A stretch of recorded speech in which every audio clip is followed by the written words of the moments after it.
It's time to take command with former NFL tight end Logan Paulsen and former Commanders beat reporter Craig Hoffman. Take Command podcast from Odyssey Sports on, well, wherever you're listening right now, unless you're watching. And then thanks for checking us out on the Odyssey Sports YouTube page. That is available to subscribe to right now. Not only our podcast, but our entire network. Great sports content of all kinds, gambling tips, insight on other teams. Logan, a little bit of everything from the 2400 Sports Network. All right. Yeah, that's always good. Be a man of many hats or a station of many hats is always good. Yeah, that's why it's the whole thing. Your network. We have many men and women who are very, very smart. And they talk into microphones and give you knowledge. So make sure you subscribe, youtube.com/@Odyssey Sports. And then if you find a podcast you like, you can subscribe anywhere to the audio version in your favorite podcast app. Today, on this Wednesday pod, normally we look back at the game that was, deep dive into the tape.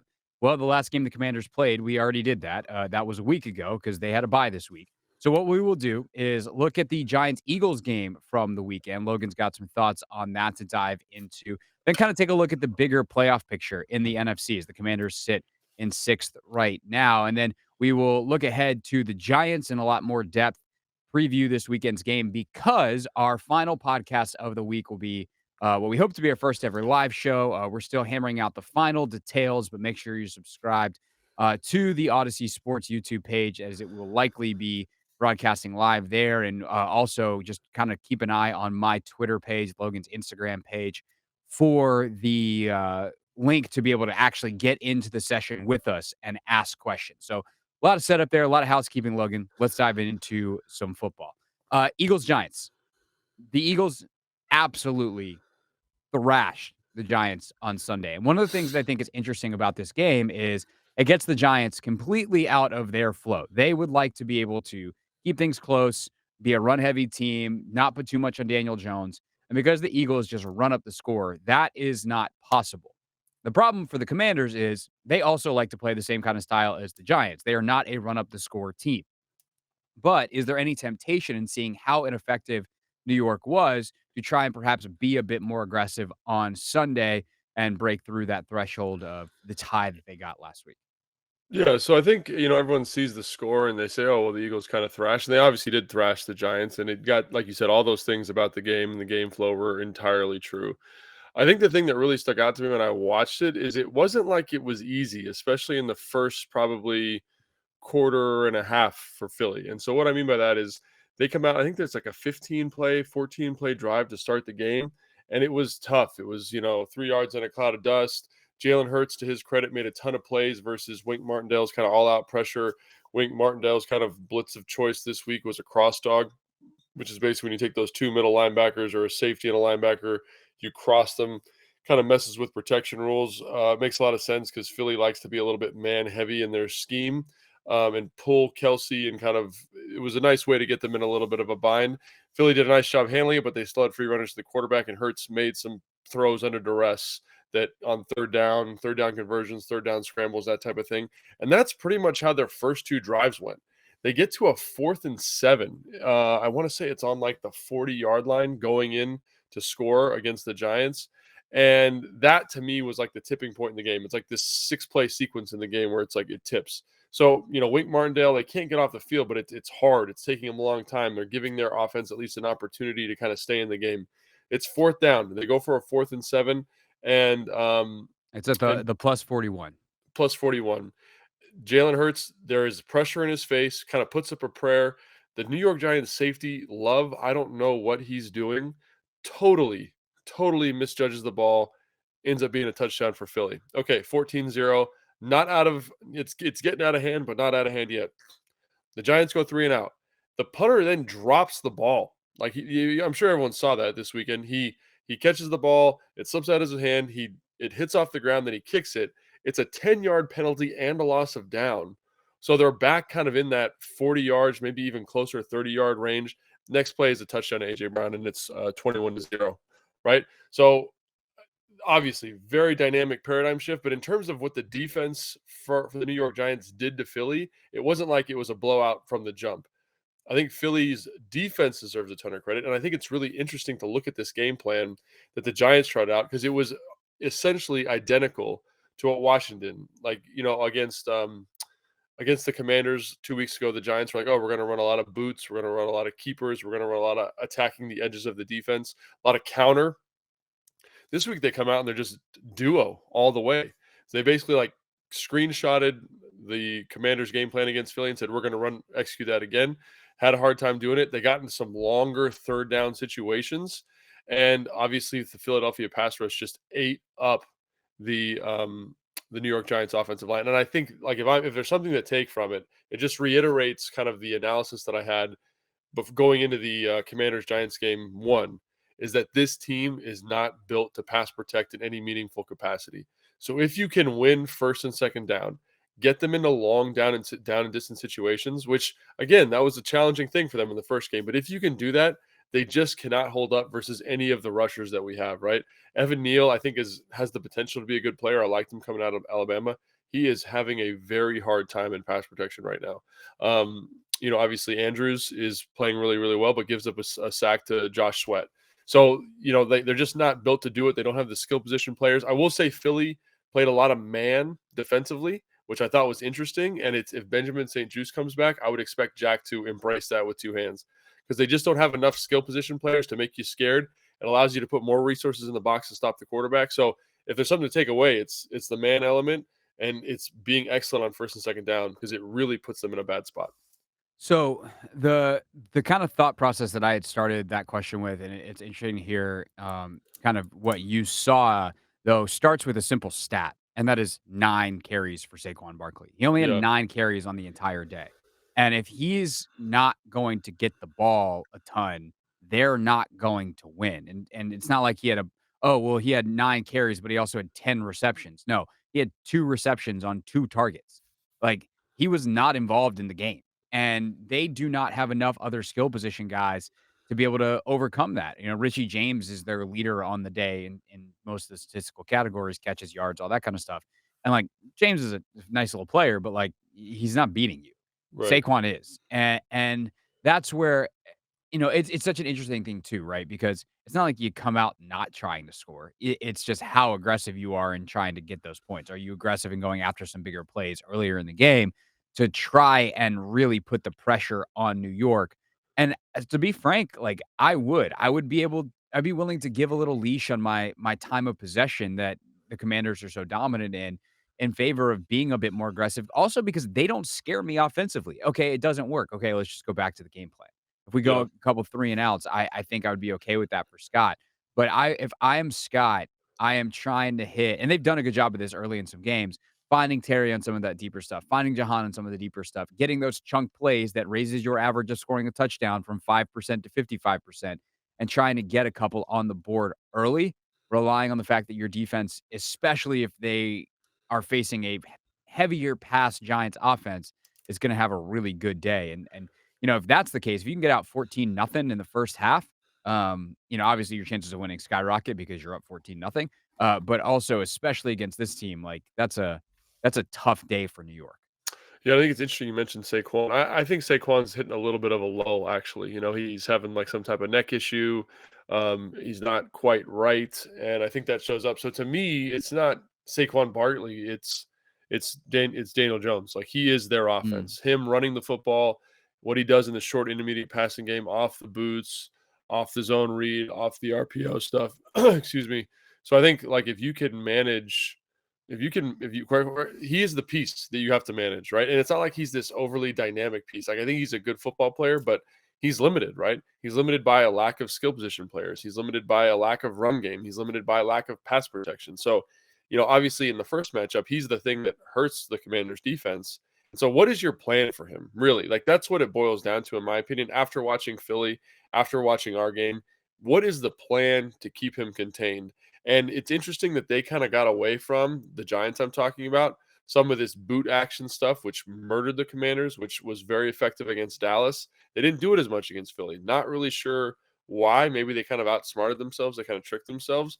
But I think when you see about how effective that was versus the Commanders in the first game, you say you got to go back to that, because it puts Daniel Jones in a space where he can hurt you with his legs, he can hurt you with his arms. But if I'm talking to Jack Del Rio, my first thought is, that they're going to try and do this. what is the plan to mitigate that? Because they can't run the football very well right now. Again, Saquon, offensive line health, all those different things, chicken or the egg.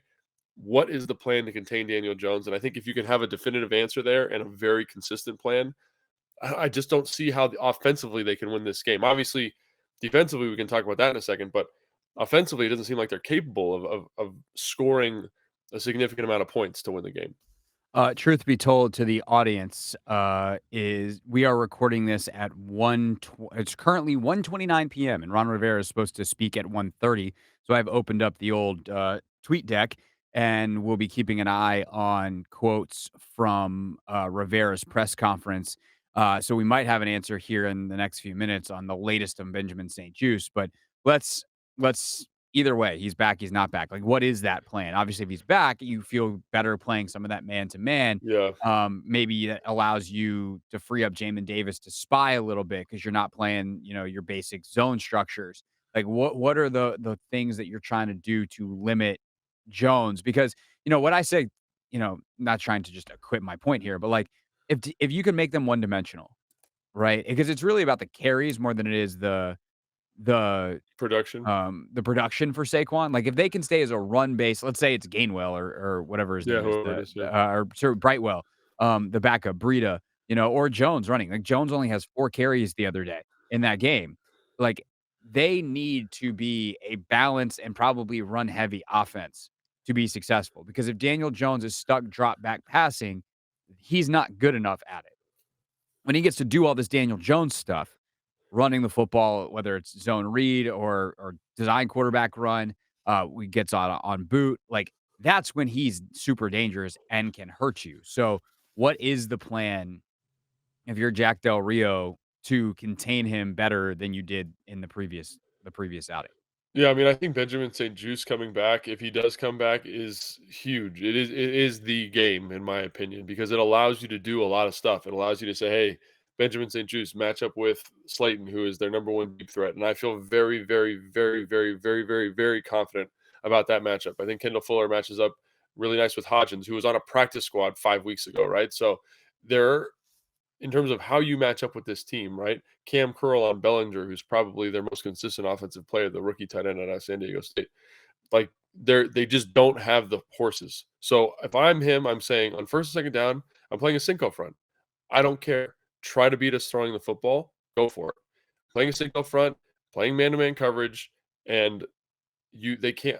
I don't see a way where that happens. Obviously, you can't play man-to-man coverage all the time, but you definitely have to stop the run. And so, how do you stop the counter? They had a hard time stopping counter last week. And how do you stop the boot? Are the two things I would put as top of my list. And then if I'm Jack, as soon as they come out and run their first drive, they're going to tell you what their plan is. Like against Philadelphia, it was to run a lot of duo, right? Against us, it was to run a lot of boot. Once that happens, then I'm going to go to the whiteboard right when the defense comes off the field. It's like, this is what they're trying to do. This is what we're going to do to stop it. And then I just don't know, man. If you can play man coverage with these guys, which they can if St. Juste is healthy, there's not a lot that they have that scares you offensively. And then when you can allocate more stuff to the box, you can get the safeties down in there. Daniel Jones is going to be a less effective runner because you just allocated more resources to stopping that. So to me, like that's what it comes down to. Obviously, it's not man every single play. They're going to run a lot of cover 3 match. That's what they do really well. But that's the game, in my opinion. It's not overly sexy or complicated. They're not running the football well. They don't have great offensive skill position players. They can't score a lot of points. So offensively, like defensively, that's pretty straightforward. I think the interesting story then becomes is what do you do knowing that as a Commander's offense, right? That to me is the thing that is more compelling because you say hey, we can air it out. They don't have a lot of good cover guys. Their pass rush system is hitting home. They can't stop the run very well. Do we invite some variance to the game? And by inviting variance, like we give ourselves an opportunity to kind of hit on some more chunk plays, but we also invite Wink Martindale to bring the variance of the pressuring, of the blitzing, of the forced fumbles in. And when their offense is playing so poorly, it's kind of like, why do we want to invite any kind of opportunity for Wink to kind of shake things up would be my question. Yeah. Do we want to get into that now? Because originally we are going to save that for the end of the podcast, but Which one? here we are. Talk about the offensive side of it and inviting that variance. I mean, yeah. We're kind of here. We're here. We're here. Executive decision. Boom. Here we go.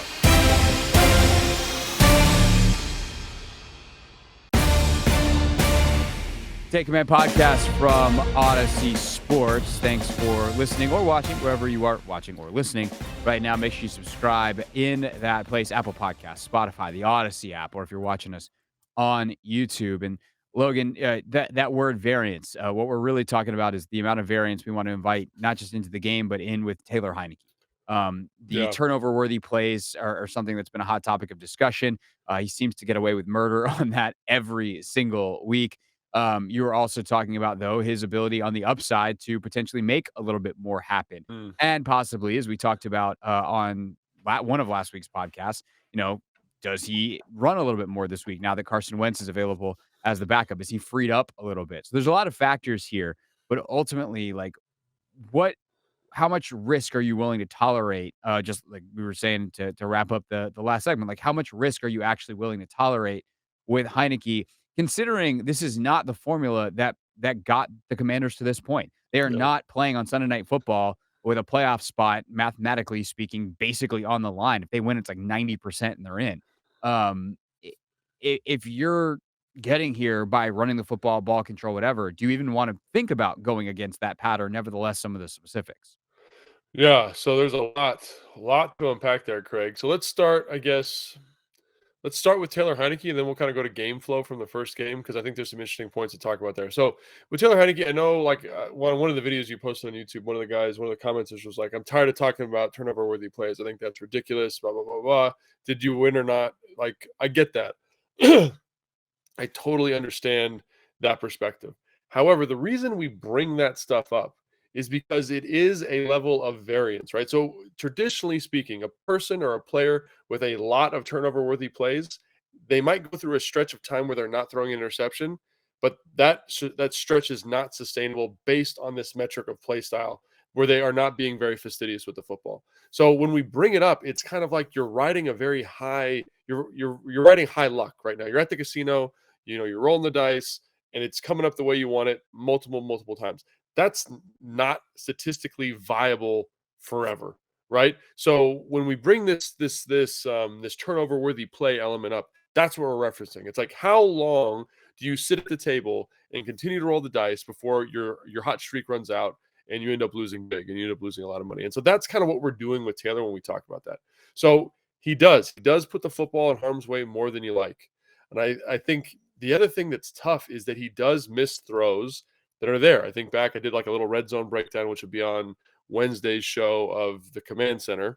And one of the things is like Scott's done a really nice job scheming up open things in the red zone, especially the last two games. And Taylor's missed some throws, right? He's missed some opportunities. So there's two things here. One is him putting the ball in harm's way, and then one is him missing throws of schemed open plays, which in this offense are very detrimental, and you're probably going to punt the football if that happens, right? So I would say, and then now let's get to the game flow point. If you look at the first game against the Giants, they had two drives where they started backed up because of special team snafus. I think you don't get that like total turtling up that they got in those situations if they're in a more normal field position, right? If they're in like if it's they're on the 30-yard line, I think you see kind of what they had been doing early in the game, which is good stuff. It's play action pass, it's a little bit of duo. It's what we saw, and I do think as conservative as they've been in normal game flow situations, they have been. I mean, you can disagree with me here, Craig, totally. They've they've opened up a little bit, right? They have situations Yeah. where they run in more play pass. They're not in the drop back game as much, but they do take some shots. They do some things, and I think in normal game flow you'd see that. They do, and they do that in part because they've actually found a play action pass that works for them. Sure. A play action pass, on the actual fake part, right? They found this fake duo, and especially that long like counter action. I don't know if there's a better term for that. Feel free to It's like up my football nomenclature, but like where Taylor extends one way and then turns and extends the other, and yeah. it's like this very long, drawn out play action fake that really can draw the defense in and have the desired effect, as opposed to these haphazard, pretty useless shotgun fakes that don't actually get anything done except for potentially take Taylor's eyes off of where they're supposed to be. So there's that.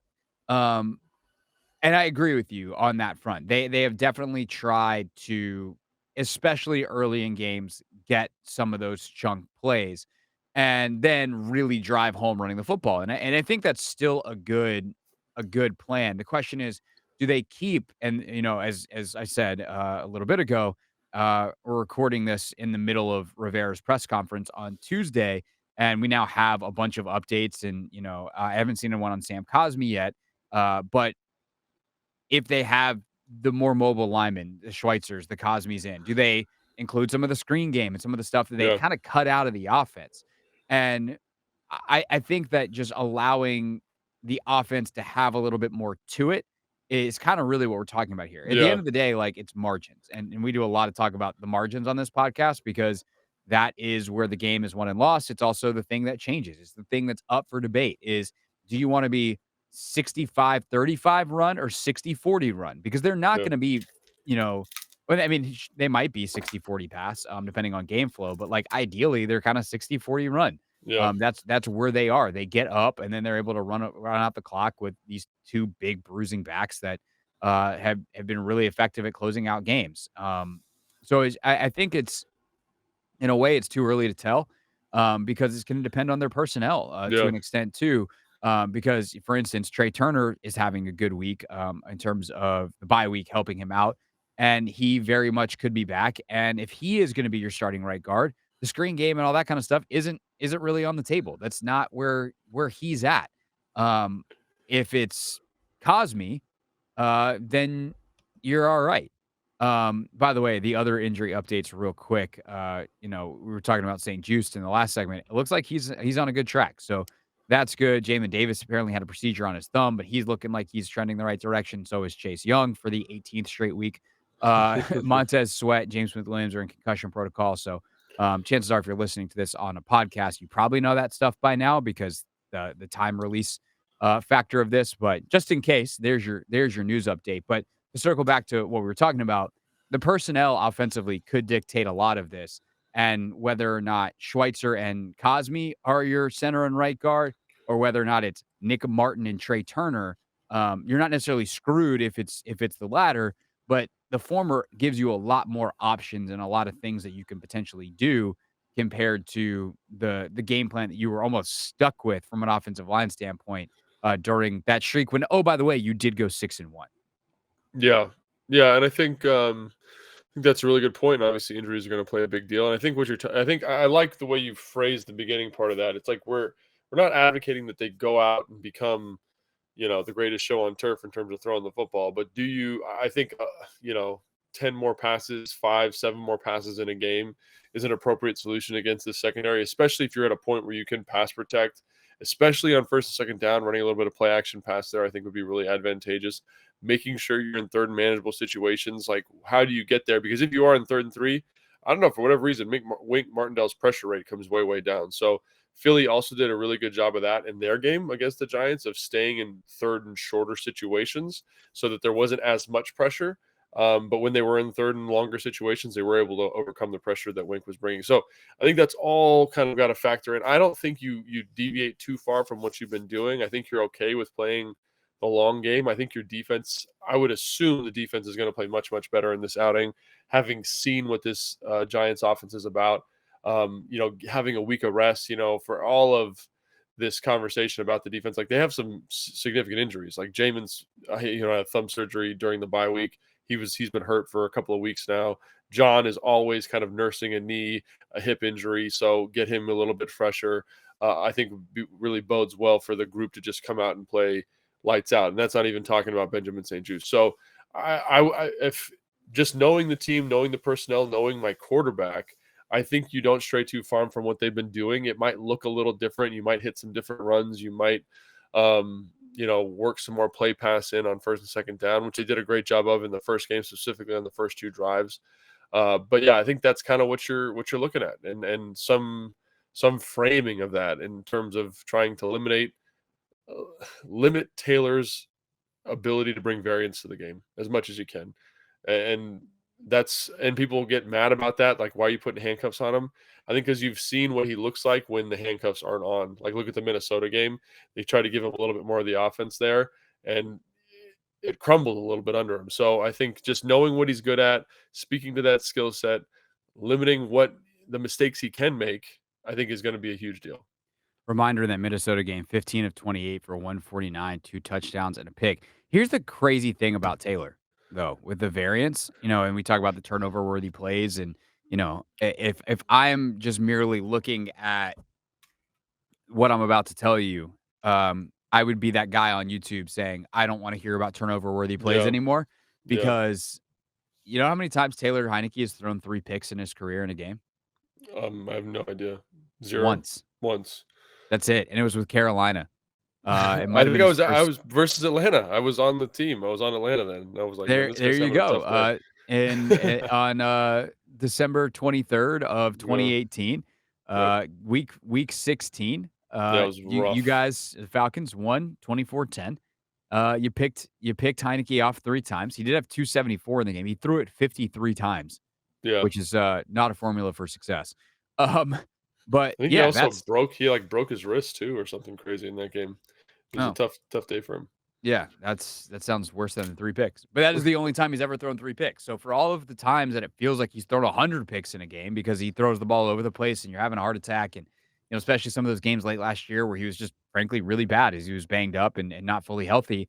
Um, he's never actually thrown 3 picks in a game, which is the kind of thing that a lot of great quarterbacks have done. I think Mahomes had 3 touchdowns, 3 picks like 2 weeks ago. Yeah, Um, on 3 so turnover worthy plays, which is so, interesting. yeah, but, like, you're right in that the averages theoretically should catch up to him eventually, and if you're gonna average, over time, if you're gonna average 4 to 5 turnover-worthy plays a game, over time, you should average 4 to 5 turnovers a game. Yeah. But he has, for whatever reason, been able to consistently dodge those bullets, I also would say, and like, you as a just wonder why. counterpoint, just something to think about, Craig, is and we'd have to do, like, math and solve stuff for this, but I do think that when you bring his total number of throws down, Mhm. right, you give the defense less opportunity to, express some of these turnover-worthy plays, Right. right? That's, like, the whole point, right? He threw the ball 57 times in that game. I'm sure he had more turnover-worthy plays than interceptions in that game, right? Right. So if you commit a turnover on 60% of your turnover worthy plays, which is not the number, that's just one I just pulled out of Yeah, thin made air. up, yeah. But if you throw it 50 times, that's going to result in a higher number of actual turnovers than 25 or 30. I hear Yeah, what you're saying, yeah, and yeah. that's totally true as well. Um, it's just something it's been interesting to watch with him is how consistently he has successfully lived on the edge, and I know it's coming. I've kind of said a couple of times on the show, like I think the game San Francisco, like, if he throws 4 picks against San Francisco, I will be 0% surprised because that's the best defense in football, and I mean, they just had Tom Brady flummoxed, and he's Yeah, Tom bleeping Brady. yeah. So, I know Taylor Heinicke is obviously based off of their head-to-head comparisons, basically Tom Brady, or head-to-head matchups, basically Tom Brady. But, no, it's gonna be interesting. And the other thing too, real quick to kind of wrap up our thoughts on both sides of the ball for the Giants. Martindale always has his thing in a given week, and just because Mhm. they played 2 weeks ago doesn't mean he's gonna have the same thing. Yeah, And the same is true, by the way, offensively. Dable and that staff on the offensive side of the ball.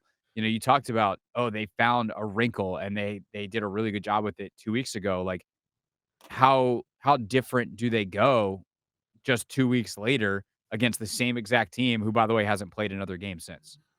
yeah, yeah, and that's again, those are the types of things that I really nerd out. Like, when I get to watch the first half of the game with uh those guys on the in-game show, it's just it's crazy because it's like that's the tipping point, right? Is the wrinkle enough to keep the Jets in it offensive, or the Giants in it offensively? Is the defensive blitz package enough to kind of stymie what they're doing from the Commanders doing from an offensive standpoint? Those are the things, like, when I turn on the game, I have butterflies in my stomach to see that execution, to see what's happening. So yeah, it'll be really curious to see. I was just trying to think, if I had a game plan for this team, like, I don't know Mhm. if I would do things much different than what they did in the first outing. Like, get Jones on the edge, find ways to get him with the ball in his hands, elevate the run game. Like, if I'm them and I know I have to win this game, I know I have to have it in the bag to make the playoffs, I might let Daniel Jones run the ball like 15 times. Like, that's kind Mm. of where I'm at from a schematic standpoint. They struggle with the zone read. They struggle when the quarterback moves out of the pocket. Like, he's your best player. Like, put all your eggs in that basket and let it ride. So, And then Yeah. defensively, I think you'll see a lot of similar pressures, but there will be some new wrinkles in terms of getting them, finding ways to get his rushers in advantageous situations. Can Scott keep you out of those situations? Is the big question, I think. Yeah. Well, and that's the thing. Last time, we did the breakdown. And if you want some actual like film with it, we put that up on my YouTube page, youtube.com/@ Craig Hoffman, of the Kayvon Thibodeau or Kayvon Thibodeau blitz at the end of that game, the tie game, Yeah, and how Martindale kind of manipulated Washington's coverage rules or protection rules. And so, can they have answers for that kind of stuff this time around? Can you understand conceptually, or at least if they do something different, can you figure it out faster? Get that communicated on the sideline, come up with a solution somewhere in your bag and be like, "All right, hey guys, we got this. If we see it again, this is how we're gonna handle it." Like those adjustments have to come faster. You can't be getting the pressure that's gotten you all day, getting you a sack on the biggest play of overtime. Like, that's what happened, yeah, in the last game. So can you make those adjustments, faster? It's hard because they're playing off your rules. You're doing the yeah. things you're quote unquote "supposed to do," but you gotta be able to see through some of the disguises and all that kinda stuff, and we'll see with, the freshest tape that they have being just a couple weeks ago against the same team, if they can have solutions for some of those things.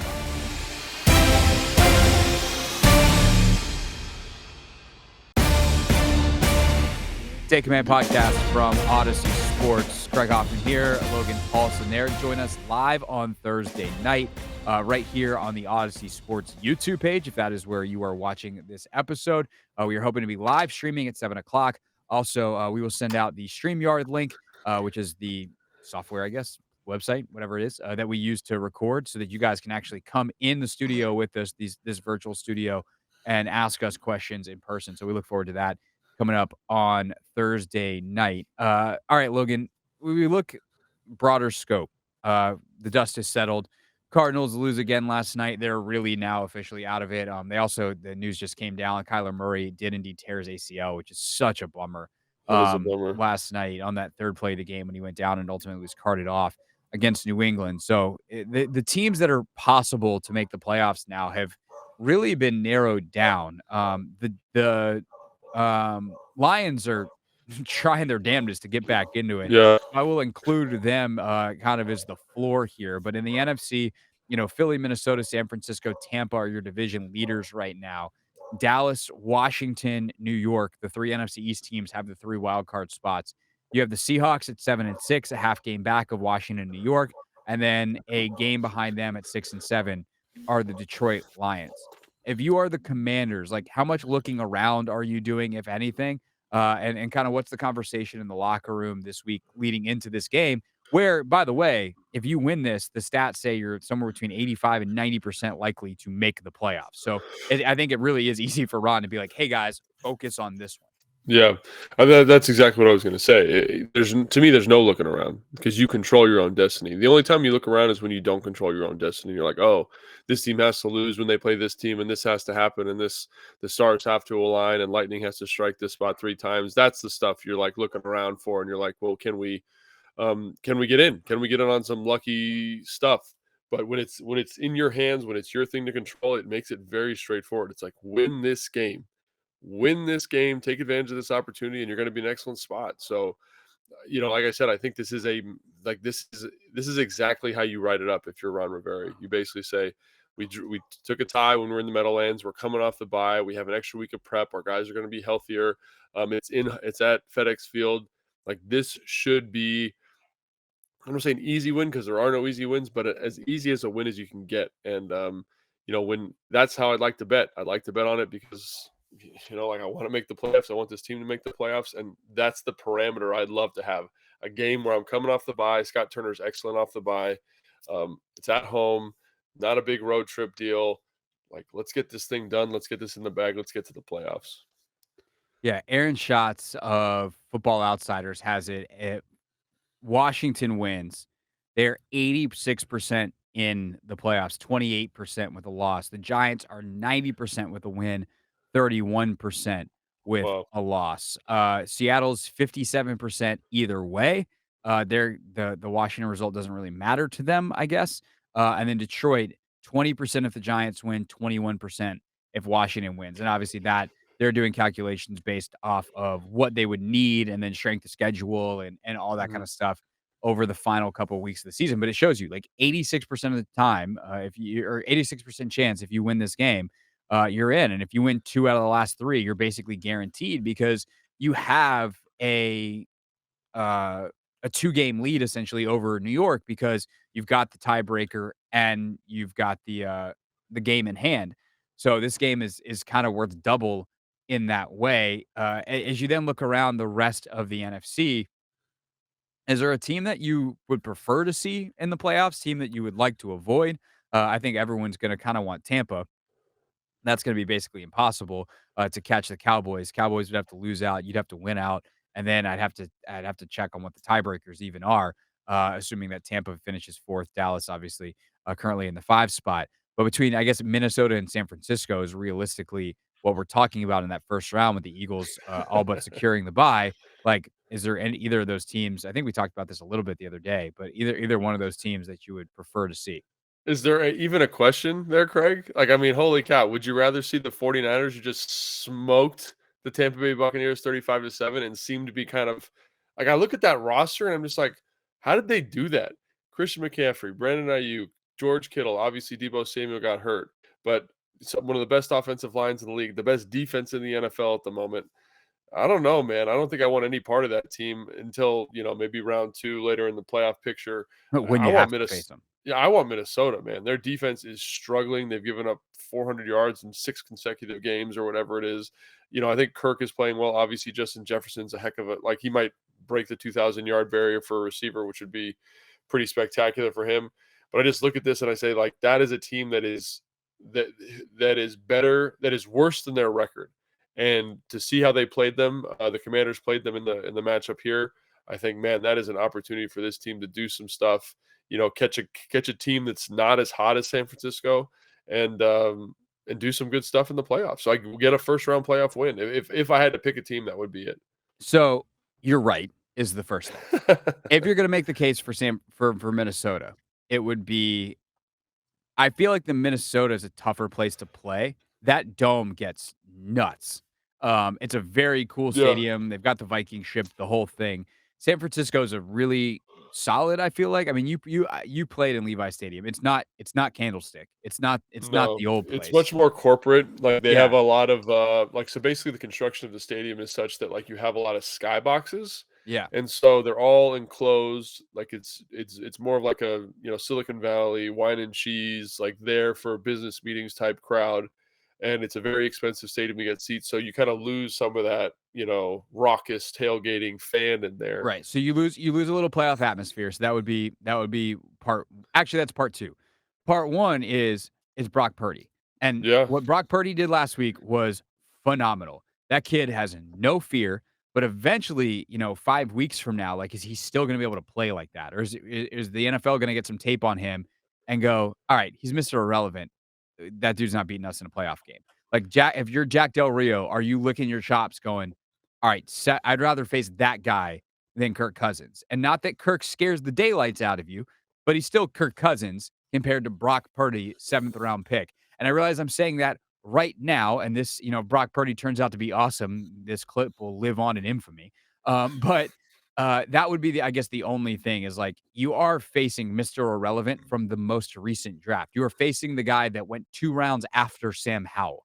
Yeah. And so that would be my only thing, but, to circle back to where I started and where you ended, you're right, because that Niners defense is disgusting, and I Yeah. want no part of them if I'm Taylor Heinicke, it coming up in the playoffs. Yeah, and to your question about Brock Purdy, I think Kyle has shown a proclivity. Now, obviously, it's 2 games in, so we'll see how this progresses, like you said. But Kyle Shanahan has shown a proclivity for taking quarterbacks who do what he wants them to do. Nick Mullins, C.J. Beathard, guys that I played with who are good football players, but by no means elite players, and is able to cultivate an offense of structure around them that supports them in their skill set. And then if they're supported by excellent defensive play, I think Brock Purdy might come back down to earth a little bit. He will. I mean, he basically had like a perfect game the other day, but Kyle can make that work. The other thing that you're going to run into is that Jimmy Garoppolo might be back for the playoff push in a couple of weeks, right? So I think that's another element that needs to be considered is that that team, they could be getting healthy at the right time, and you don't want any part of that. I do think that trip is also terrible. Going to San Francisco is tough. Like I'd much Yeah. prefer from a travel standpoint to go to Minnesota, but you're right. That Minnesota stadium is awesome. Great energy, great environment. It would be very bumping there for sure. Did you get a Which chance is to a play there? Yeah, I played there. Oh, It's I guess cool. you definitely would have because you were in Chicago when that place was Chicago, open? Chicago. Yep. When I played, yeah, I played there. It was like the year after it opened, so it was pretty cool though. So yeah, I think that's. I still think Minnesota's the team, just because I think that they're not playing as well right now. Like right now, I think if you could make a legitimate argument that um, San Francisco is the second best team in the NFL at the moment, even with Brock Purdy at the helm. Well, that was actually the next thing I was gonna ask you. Like, if you go power rankings, Anthony and I did this, yesterday, well, as we're recording this yesterday, Monday on the Hoffman Show. People wanna check it out, go back to the Hoffman Show podcast, hour 1 from Monday, and, we did our power rankings, top 5 teams in the NFL. What would your top 5 in the NFL be right now? Yeah, so I think I would probably go. Do you want an order like 1 through 5? Yeah, that's how we did it. Okay. In terms of teams, I wouldn't want any part of it. Would probably be Kansas City. I would say is probably my number one. Philly, Buffalo, um, Buffalo or the 49ers, 3 or 4, doesn't matter, but I'll put the 49ers 4 because of the Brock Purdy thing. And then for a 5th team, I don't even know who I'd put in there. Dallas maybe? I Like, is say I that had Dallas, Anthony's 5th team was Cincinnati. Yeah, I'd go Cincinnati over Dallas as of right now. Like, we'll see how that shakes out over the last couple of weeks, but that's very close for me. So Cincinnati, I I think quarterback's yeah. better. So, Yeah, no, that makes sense. I know he went I'll tell you exactly what I told him. I hear you on Cincinnati. I don't agree, but I have no qualms. yeah. Mhm. It is they're kind of close. And actually today on the show, so folks will if you want to hear this, will have already happened by the time the podcast comes out. You can check out either on the Rewind app or Rewind on the Odyssey app or the Hoffman Show podcast. For this, we're gonna do like tiers of teams today. So that's gonna be kind of Oh, fun to nice. Yeah. place where Washington is in terms of tiers, but like Dallas and Cincinnati are kind of in that same tier. Yeah. But to me, I had Philly one. I actually think that they're the team I want. They're just so confident in what they do right now. They have Yeah, such they're an very good. identity. But Kansas City was my 2, Buffalo was my 3. Uh, I think I actually had Dallas. Who am I missing? Dallas and San Francisco. I think I had Dallas 4, even ahead of San Francisco Oh, because of the really? Brock Purdy thing. Because the thing is with Dallas, and we haven't really talked about them much, but like, God, if you have to beat them at the end of the season, and they don't, it's a game that doesn't matter for them. That could be super interesting. Commanders have been in that situation before. It did not go well against a New York team Yeah. a couple of years ago. I know because I was there. But for Dallas, they've got an offense that's capable of massive production. Obviously, we think about what they did to the Colts the other week. The Colts are not great, but 33 nothing against an NFL team in a single quarter is preposterous. Yeah. Aided by turnovers, obviously, and some non-offensive points, but still, that's nuts. Um, and I then think they're pretty defensively, good. like their pass rush scares the daylights out of you. Like Micah Parsons, is there a player in the league who more concretely can ruin a game by himself that is not a quarterback? Yeah, And when I maybe say ruin, like ruin a game for the opposing teams. like Aaron Donald, Miles Garrett, that caliber, maybe Yeah. but maybe one of the Bosa brothers, I Nick, I think think. Parsons is more capable than all of them. Like Yeah, but I think Donald's the exception. yeah, I think statistically right now, like this season, Miles Garrett and Parsons are basically the same, but I think I have to go look it up. But I think Parsons has less rushes than Miles Garrett. So again, kind of speaking to your point, Nick Bosa, I think is again in the same type of tier. But yeah, I agree. I think Parsons is a very special player from a pass rush standpoint. And Thing is with him yeah, though, they move him around so much. Like they do. Yeah, they will find the way, Dan Quinn will, to make him your nightmare. And yeah, so I think that's why I have them where they are in my little power rankings that mean absolutely nothing. And we'll find out how accurate they were when it comes playoff time. But like, I don't want to any piece of Dallas if I'm one of the other teams in the league, because what they can do to you defensively and the potency they have offensively. And at this point, they're pretty experienced too. Like this is a team that's been in the playoffs multiple years. Like Dak's got a couple playoff starts under his belt, and they just got to go out and actually do it. And we'll see if they're capable of doing that. And Ken McCarthy. be a little more innovative than he's been in some playoff games past, where it's like, buddy, it's time to turn it up. Yeah. Hey, turn the lights on. Time to party. I guess you turn the lights off. It's time to party, but you know what I mean. Turn the lights on. It's time to go to work. There we We'll go. go with that. Today's been a show of tortured analogies. One of them didn't make the show. If you made it this far, you get to know that, but you don't get to know what it is because we cut it. All right. That's the show. Wherever you're listening right now, we appreciate it. Subscribe right there if you are not already. Apple Podcasts, Spotify, and of course, make sure you check us out this weekend. Countdown to kickoff gets you set for Sunday Night Football at 6 p.m. coming up on 106.7 The Fan and the Team 980. And we'll see you guys. I'll see you on the radio for the Hoffman Show, and then we'll see you guys for the live show, 7 o'clock Thursday night for Take Command. And then if you are like, that's cool and all, but I just want to listen to it as a podcast, then it'll be in your feeds as usual on Friday, right there in first thing Friday morning. So make sure you subscribe. It'll be right there. And we'll see you then. For Logan, I'm Craig. This has been. Make sure you're subscribed wherever you're listening right now, because obviously, if you're listening there, our podcast is available, and then you can subscribe there, and then you can have it anytime we put out a new episode. Anytime you want it. And it helps us out, guys. Help us out. Help us help you. If you don't want to do it for your own listening good, do it for us. Be altruistic, or whatever that version is. I like that. Yeah, that's a good word.